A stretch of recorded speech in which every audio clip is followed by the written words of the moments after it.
ಇನ್ನು ಸಚಿವ ಮಧು ಬಂಗಾರಪ್ಪನವರು ಇದೀಗ ಸಿಟಿ ರವಿ ಅವರ ಪ್ರಕರಣಕ್ಕೆ ಸಂಬಂಧಪಟ್ಟಂತೆ ಕೂಡ ಮಾತನಾಡಿದ್ದಾರೆ. ಸಿಟಿ ರವಿ ಅವರನ್ನ ಅರೆಸ್ಟ್ ಮಾಡಿದ್ದೇ ಒಳ್ಳೆಯದ್ದು ಅಂತ ಹೇಳಿದ್ದಾರೆ.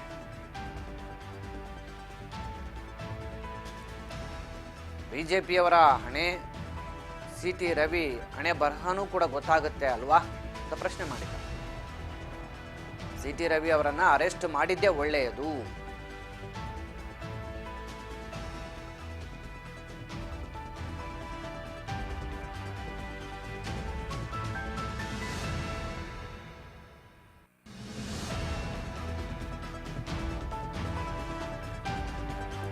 ಶಿವಮೊಗ್ಗದಲ್ಲಿ ಶಿಕ್ಷಣ ಸಚಿವ ಏನು ಮಧು ಬಂಗಾರಪ್ಪನವರು ಮಾತನಾಡಿ, ರಾಜ್ಯದಲ್ಲಿ ಕಾನೂನು ಎಲ್ಲರಿಗೂ ಒಂದೇ,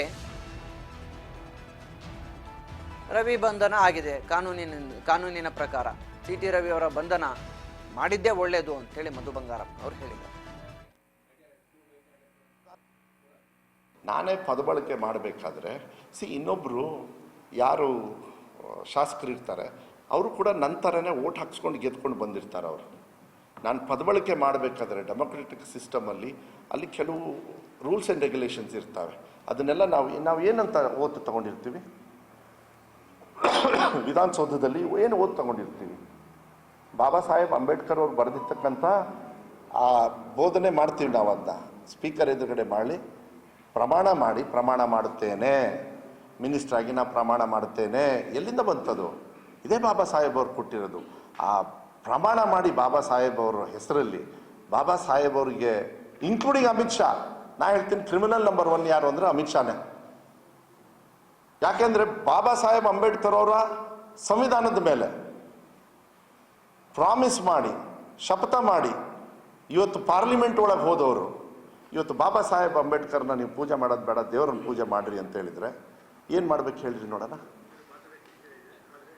ಕ್ರಿಮಿನಲ್ ನಂಬರ್ 1 ನನಗೆ ಅನ್ಸುತ್ತೆ ಅವರೇ. ಇವನು ಅದು ಫಾಲೋಡ್ ಬೈ ಪಟ್ಟಿಂಗ ಯಾರು ಅಂತ ಹೇಳಿದ್ರೆ ಇದು ಸಿಟಿ ರವಿ.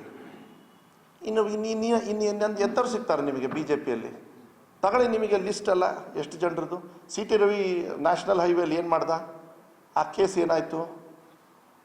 ಅದಾದಮೇಲೆ ಈ ಅಶೋಕು ಏನು ಗುಂಡಾಗಿರಿ ಮಾಡಿದ್ದೆ ಅಶೋಕ್ ಅಲ್ಲಿ ಪೊಲೀಸ್ ಸ್ಟೇಷನಿಗೆ ಹೋಗಿ. ನೀವು ನೋಡಿದ್ರೆ ಅದನ್ನ ವಿಡಿಯೋನ. ಸದ್ಯ ಪೊಲೀಸ್ ಅವ್ರು ರಕ್ಷಣೆ ಮಾಡಿದರು ಸಿಟಿ ರವಿಗೆ. ರಕ್ಷಣೆ ಮಾಡಬೇಕು, ಯಾರೇ ಆಗಲಿ, ಕ್ರಿಮಿನಲ್ ಅಲ್ವೋ ಸಿಟಿ ರವಿಗೆ ಹೊಡಿರಿ ಅಂತೇಳಿ ನಾವೇನು ಹೇಳೋದಕ್ಕಾಗೋದಿಲ್ಲ. ರಕ್ಷಣೆ ಮಾಡಬೇಕು, ಅವ್ರನ್ನೂ ಇದು ಮಾಡಬೇಕು. ಆದರೆ ಕಾನೂನು ಶಿಕ್ಷೆ ಒಳಪಡಬೇಕಂತಕ್ಕಂಥ ಒಂದು ತೀರ್ಮಾನ ಇದ್ದರೆ ಅದು ಕಾನೂನನ್ನ ಅತಿ ಹೆಚ್ಚಿನ ಕಠಿಣವಾಗಿರ್ತಕ್ಕಂಥ ಶಿಕ್ಷೆನ ಸಿಟಿ ರವಿಗೆ ಕೊಡಬೇಕು. ಈಗ ಬ್ಯಾಂಡೇಜ್ ಹಾಕಿಂದು ಏನೋ ಒಂದು ಇದಾಗೋಗ್ಬಿಟ್ಟಿದೆ, ನೆಲ ಮೇಲೆ ಕೂತ್ಕೊಳ್ಳೋದು, ರೋಡಲ್ಲಿ ನೆಲ ಮೇಲೆ ಕೂತ್ಕೊಳ್ಳೋದು, ಇವೆಲ್ಲ I think it's all cheap stunt. Basically ನನಗನ್ಸುತ್ತೆ ದೇಶದೊಳಗೆ ಮಹಾತ್ಮ ಗಾಂಧಿ ಮತ್ತು ಬಾಬಾ ಸಾಹೇಬ್ ಅಂಬೇಡ್ಕರ್ ಅವರು 2 ಕಣ್ಣಿದ್ದಂಗೆ.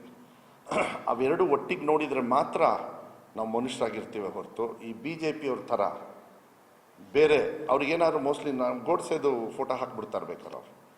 ಅವ್ರು ಗೋಡ್ಸೆನ ಇದು ಮಾಡೋರು, ಯಾರು ಮಹಾತ್ಮ ಗಾಂಧಿನ ಕೊಂದರು ಅವ್ರನ್ನ ದೇವ್ರ ಸ್ಥಾನದಲ್ಲಿ ನೋಡ್ತಕ್ಕಂಥವ್ರು ಬಿ ಜೆ ಪಿಯವರು.